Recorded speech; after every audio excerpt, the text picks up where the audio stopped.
Notre deuxième chroniqueur cette semaine à Fan de Sport, on parle de course automobile avec Éric Gaudreau-Drapeau. Ça va bien, Éric? Oui, merci de l'invitation, Luc. Bien, ça fait plaisir. Éric, c'était un mordu de course automobile. En voyant la chronique que tu vas nous faire ce matin, on voit que tu connais ton affaire. Mais avant de discuter de ta chronique, je voudrais te connaître un petit peu. Qu'est-ce que tu fais dans la vie? Pourquoi tu aimes la course automobile? Oui, bien, tout à fait. Je suis gradué de génie mécanique depuis janvier dernier. Puis ça a toujours été une de mes passions depuis que je suis jeune. Ma mère va se souvenir quand j'avais 4-5 ans que j'écoutais. Dans le fond, j'ai grandi avec la Formule 1 au niveau de l'arrivée de Jacques Villeneuve, son arrivée à IndyCar, sa montée au championnat en Formule 1, mais malheureusement, par la suite, sa descente, sa dégringolade, si on peut dire comme ça. Ouais. Puis par la suite, j'ai intégré d'autres types de courses, le NASCAR, le IndyCar. Toujours été intéressé par ce qui était mécanique. Puis évidemment, ça a devenu ma profession au fil du temps. Puis ce que j'ai été étudié dedans. Donc, présentement, tu travailles également dans ce domaine-là. Pour l'instant, je suis en recherche pour la mécanique, mais j'ai l'avantage d'avoir le virtuel depuis 2012, donc la course virtuelle, qu'on va en parler un petit peu plus tard dans la chronique. J'ai été pilote depuis 2012, depuis le mois d'août également. Je suis au niveau de la diffusion de courses virtuelles avec... sur Internet, exactement, en fait, live sur Internet. Oui, tout à fait. Donc, on va en parler tantôt, Éric. On va débuter avec quoi ce matin? On parle de la F1? Oui, la Formule 1, évidemment, toute une domination de Mercedes cette année. Aucun débat à avoir là-dessus. Mercedes sont en tête de liste, un peu comme Ferrari l'était dans le début des années 2000 avec Michael Schumacher. Rosberg et Hamilton se livrent la lutte pour le championnat. Rosberg encore un petit peu un coussin. Hamilton a remporté hier le Grand Prix des États-Unis de façon dominante, encore une fois, à la Mercedes. Ouais. Rosberg a profité d'une voiture de sécurité virtuelle pour aller faire un dernier arrêt au puits pour dépasser Daniel Ricciardo pour la deuxième place sur le podium. Donc, une course qui a été assez monotone. C'est de valeur pour la Formule 1 parce qu'évidemment, ça reste le spectacle qu'on a eu toute l'année. C'est des courses qui sont relativement monotones. Les V6 Turbo qui ne prouvent pas d'amener de la compétition au niveau qu'on l'attendait, n'amènent pas le spectacle qu'on attendait. Tous les systèmes de récupération d'énergie cinétique au niveau des freins, le DRS, ça amène des dépassements qui sont, je ne veux pas dire kamikazes, mais qui sont dangereux? Pas nécessairement, oui, dangereux de certaine façon. C'est surtout que au niveau spectacle, c'est pas des dépassements qui sont excitants. C'est un risque que le pilote va prendre, mais que l'autre pilote n'aura pas le choix de lui concéder la place, justement, vu qu'il a utilisé les systèmes qu'il a eu pour profiter d'un avantage mécanique. Donc, c'est pas le spectacle qu'on avait avec les machines, les brettes qu'on avait au début des années 2000, les V8, les V10, où les pilotes se battaient avec la voiture, les années 80 avec les turbos. Dans ce temps-là, c'était des monstres à contrôler. Donc, le pilotage en 2016 est plus électronique que ce qui était avant.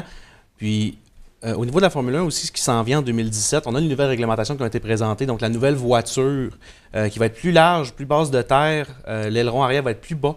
On nous promet une voiture qui va aller chercher des vitesses inégalées, évidemment. Bon, promesse d'ingénierie, on sait que ça reste un petit peu à prendre avec un grain de sel. Mais tout de même, ça reste intéressant de voir que les ingénieurs essaient de développer une voiture qui va être un peu plus rapide, un peu plus difficile à contrôler, moins d'appui aérodynamique pour que le pilote ait plus de défis, les écuries aient moins d'opportunités de l'ajuster pour le circuit. OK. Donc, si on reste rapidement dans la Formule 1, il reste combien de courses? 3 courses. Il reste le Grand Prix du Mexique, le Grand Prix du Brésil et celui d'Abu Dhabi. Donc, encore une possibilité pour Hamilton. On sait qu'évidemment, si Rosberg est contraint à l'abandon pendant ces Grands Prix-là, ça va ramener la course au championnat à un niveau que ça serait très, très serré. Donc, je pense que c'est d'une 25 points d'écart. Si Rosberg abandonne, on va ramener Hamilton dans le coup.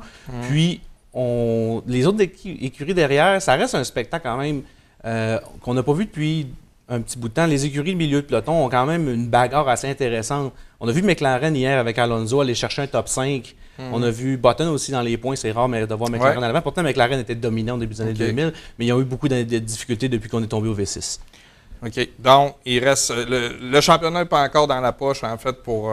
c'est Rosberg, tu me disais, il n'est pas encore dans la poche. On verra. Rapidement, Éric, il faut aller plus vite sur nos sujets. On a beaucoup de sujets ce matin. NASCAR, on a vu hier la course à Talladega, dernière course de la ronde des 12, qui a vu Austin Dillon se faire éliminer par la peau des dents avec la 3e place que Denny Hamlin est allé chercher à la toute fin. Keselowski et Martin Truex, 78, ont subi des bris moteurs, donc n'ont pas été capables de terminer l'épreuve. Ça les élimine automatiquement de la course au championnat.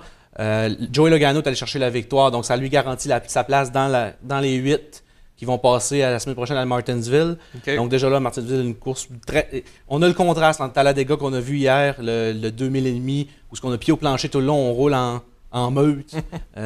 Course très excitante pour les spectateurs. Okay. On s'en va à une course d'endurance à Martinsville, une petite course un petit circuit d'un demi-mille, par choc à par choc. Ça va être une course très intéressante. Puis évidemment, dans ce bloc de championnat de 8, on a 3 courses, on a 3 opportunités pour aller chercher notre billet pour la ronde des 4, la ronde finale qui va être à Homestead, à Miami, à la fin de la saison.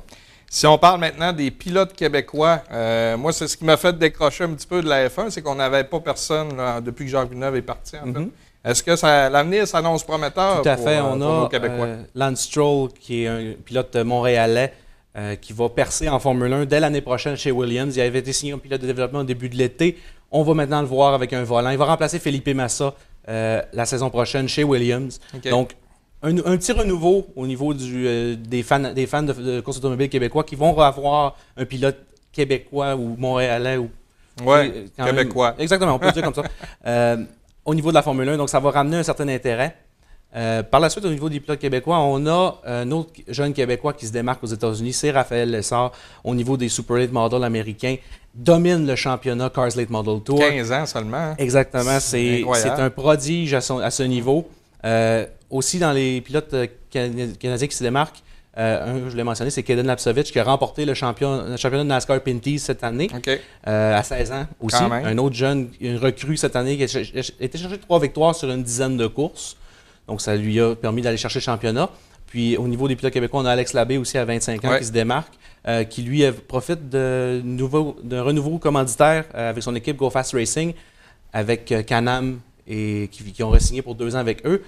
Lui va probablement aller chercher plus au niveau de la KNN américaine, une des ligues écoles du NASCAR aux États-Unis. Sinon, on va revenir en Pinty's l'an prochain.